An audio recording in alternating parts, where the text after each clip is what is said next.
मीडियाच्या माध्यमातून सर्व राज्याला सांगितलेलं आहे, कुठलीही आट न लावता शेतकऱ्याच्या नुकसानीचे सरसकट पंचनामे करावे।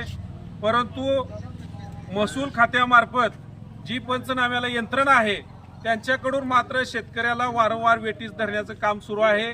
वेगवेगळ्या नियम अटी दाखवले जात आहेत। त्यामुळे या व्हिडिओच्या माध्यमातून पंढरपूर तालुक्यातील तसेच सर्व सोलापूर जिल्ह्यातील प्रशासनाला आमचा इशारा आहे, जर शेतकऱ्याचे पंचनामे तुम्ही सरसकट नाही घेतले तर तुम्हाला सुद्धा आम्ही सस्पेंड करण्याची मागणी करू आणि तुमच्या ऑफिसला येऊन कुलप लावल्याशिवाय स्वस्थ बसणार नाही। कारण काही ठिकाणी अतिवृष्टीमुळे आणि नदीकाठला वड्याकाठ्याला असलेल्या पिकांचे सुद्धा पाण्यामुळे महापुरामुळे नुकसान झालेलं आहे। आता ऊसासारख्या पिकाची सुद्धा मुळकूज लागली आहे, फुमणी आलेली आहे। त्यामुळे याला सुद्धा नुकसान भरपाईतनं वगळलं नाही पाहिजे। सर्व द्राक्ष बागा असतील, डाळिंब बागा असतील, तरकारी पिकं असतील याचे सरसकट पंचनामे करून शेतकऱ्यांना नुकसान भरपाई मिळली पाहिजे। अन्यथा सर्व शेतकऱ्यांना घेऊन आम्ही या सरकारच्या विरोधात रस्त्यावर उतरल्याशिवाय स्वस्थ बसणार नाही।